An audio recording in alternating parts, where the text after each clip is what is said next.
ओम नमो भगवते वासुदेवाय। भागवत पुराण दशम स्कंद 24वां अध्याय इंद्र यज्ञ निवारण। श्री सुखदेव जी कहते हैं, परीक्षित, भगवान श्री कृष्ण बलराम जी के साथ वृंदावन में रहकर अनेकों प्रकार की लीलाएं कर रहे थे। उन्होंने एक दिन देखा कि वहाँ के सब गोप इंद्र यज्ञ करने की तैयारी कर रहे हैं। भगवान श्री कृष्ण सबके अंतर्यामी और सर्वज्ञ हैं, उनसे कोई बात छिपी नहीं थी। वे यह जानते थे, फिर भी विनयावनत होकर उन्होंने नंद बाबा आदि बड़े बूढ़े गोपों से पूछा, पिताजी, आप लोगों के सामने यह कौन सा बड़ा भारी काम, कौन सा उत्सव आ पहुंचा है? इसका फल क्या है? किस उद्देश्य से कौन लोग किन साधनों के द्वारा यह यज्ञ किया करते हैं?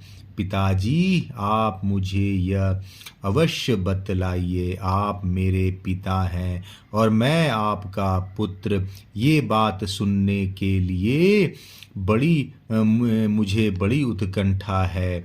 पिताजी, जो संत पिताजी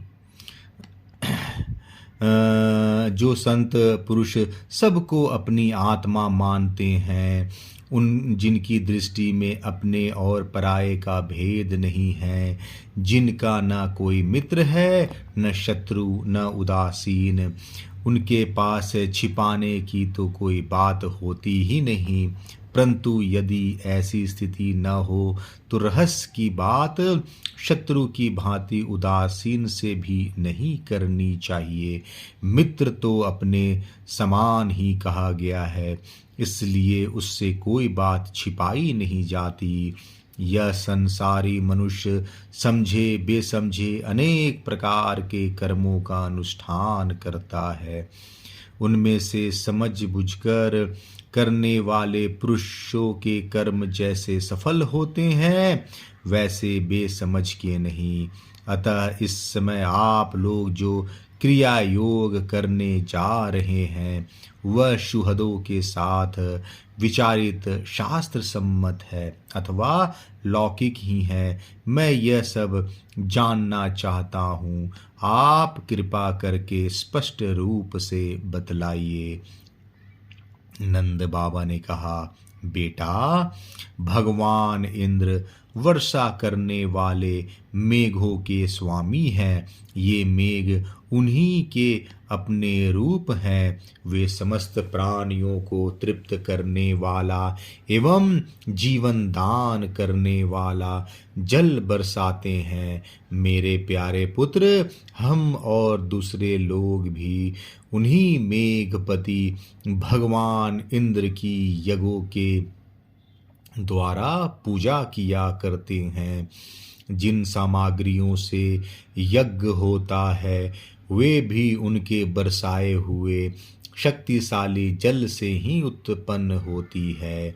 उनका यज्ञ करने के बाद जो कुछ बच रहता है, उसी अन्न से हम सब मनुष्य अर्थ, धर्म और काम रूप त्रिवर्ग की सिद्धि के लिए अपना जीवन निर्वाह करते हैं।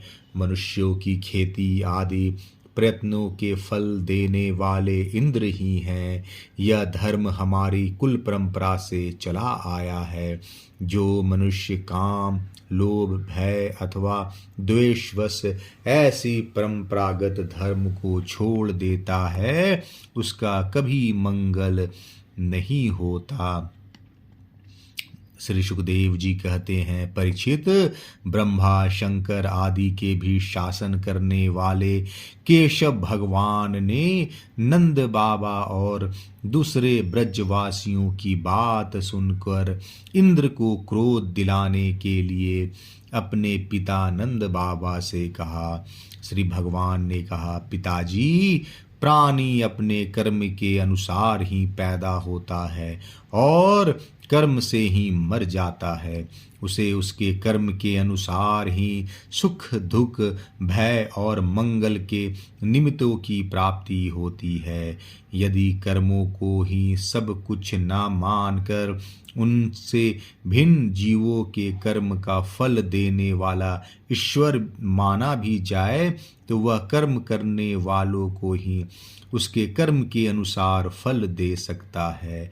कर्म न करने वालों पर उसकी प्रभुता नहीं चल सकती। जब सभी प्राणी अपने अपने कर्मों का ही फल भोग रहे हैं तब हमें इंद्र की क्या आवश्यकता है पिताजी। जब वे पूर्व संस्कार के अनुसार प्राप्त होने वाले मनुष्यों के कर्म फल को बदल ही नहीं सकते तब उनसे प्रयोजन। मनुष्य अपने स्वभाव पूर्व संस्कारों के अधीन है, वह उसी का अनुसरण करता है। यहाँ तक कि देवता असुर मनुष्य आदि के लिए हुए यह सारा जगत स्वभाव में ही स्थित है। जीव अपने कर्मों के अनुसार उत्तम और अधम शरीरों को ग्रहण करता है और छोड़ता रहता है। अपने कर्मों के अनुसार ही यह शत्रु है, यह मित्र है, या उदासीन है, ऐसा व्यवहार करता है। कहाँ तक कहूँ, कर्म ही गुरु है और कर्म ही ईश्वर। इसलिए पिताजी, मनुष्यों को चाहिए कि पूर्व संस्कारों के अनुसार अपने वर्ण तथा आश्रम के अनुकूल धर्मों का पालन करता हुआ कर्म का ही आदर करे, जिसके द्वारा मनुष्य की जीविका सुगमता से चलती है। यही उसका इष्ट देव, वही उसका इष्ट देव होता है।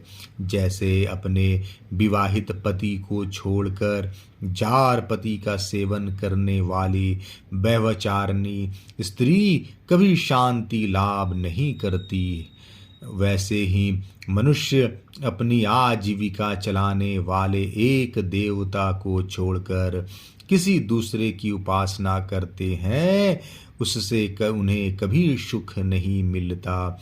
ब्राह्मण वेदों के अध्यापन से, क्षत्रिय पृथ्वी पालन से, वैश्य वार्ता वृद्धि से और शूद्र ब्राह्मण क्षत्रिय और वैश्यों की सेवा से अपनी जीविका का निर्वाह करे। वैश्यों की वार्ता वृद्धि 4 प्रकार की है: कृषि, वाणिज्य, गोरक्षा और ब्याज लेना। हम लोग उन चारों में से केवल गोपालन ही सदा से करते आए हैं। पिताजी, इस संसार की स्थिति, उत्पत्ति और अंत के कारण क्रमशः सत्वगुण, रजोगुण और तमोगुण है। यह विविध प्रकार का संपूर्ण जगत स्त्री पुरुष के संयोग से रजोगुण के द्वारा उत्पन्न होता है। उसी रजोगुण की प्रेरणा से मेघगण सब कहीं जल बरसाते हैं। उसी से अन्न से ही सब जीवों की जीविका चलती है। इसमें भला इंद्र का क्या लेना देना है? वह भला क्या कर सकता है? पिताजी, न तो हमारे पास किसी देश का राज्य है और न तो बड़े बड़े नगर ही हमारे अधीन है। हमारे पास गांव या घर भी नहीं है। हम तो सदा के वनवासी हैं। हमारे पास गांव या घर भी नहीं है। हम तो सदा के वनवासी हैं। वन और पहाड़ ही हमारे घर हैं। इसलिए हम लोग गांव, ब्राह्मणों और गिरिराज का यजन करने की तैयारी करें। इंद्र यज्ञ के लिए जो सामग्रियां इकट्ठी की गई है, उन्हें से इस यज्ञ का अनुष्ठान होने दे। अनेकों प्रकार के पकवान, खीर, हलवा, पुआ, पूरी आदि से लेकर मूंग की दाल तक बनाए जाए, ब्रज का सारा दूध एकत्र कर लिया जाए, वेदवादी ब्राह्मणों के द्वारा भली भांति हवन करवाया जाए तथा उन्हें अनेकों प्रकार के अन्न गौएं और दक्षिणा दी जाए, और भी चांडाल पतित तथा कुत्तों तक को यथा योग वस्तुओं देकर गायों को चारा दिया जाए, और फिर गिरिराज को भोग लगाया जाए। इसके बाद खूब प्रसाद खा पीकर सुंदर सुंदर वस्त्र पहनकर गहनों से सज सजा लिया जाए, और चंदन लगाकर गौ ब्राह्मण अग्नि तथा गिरिराज गोवर्धन की प्रदक्षिणा की जाए। पिताजी, मेरी तो ऐसी सम्मति है, यदि आप लोगों को रुचे तो ऐसा ही कीजिए। ऐसा यज्ञ गौ ब्राह्मण और गिरिराज को तो प्रिय होगा ही, मुझे भी बहुत प्रिय है। श्री सुखदेव जी कहते हैं, परीक्षित, कालात्मा भगवान की इच्छा थी कि इंद्र का घमंड चूर चूर कर दे। नंद बाबा आदि गोपों ने उनकी बात सुनकर बड़ी प्रसन्नता से स्वीकार कर ली।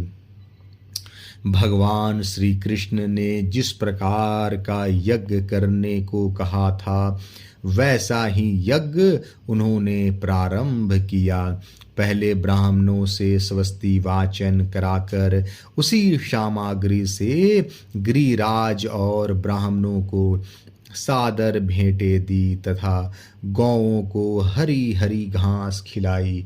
इसके बाद नंद बाबा आदि गोपों ने गौओं को आगे करके गिरिराज की प्रदक्षिणा की। ब्राह्मणों का आशीर्वाद प्राप्त करके वे और गोपियां भली भांति श्रृंगार करके और बैलों से जुती गाड़ियों पर सवार होकर भगवान श्री कृष्ण की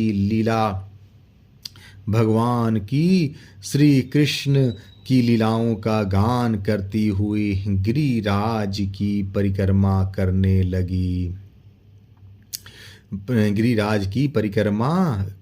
लगी।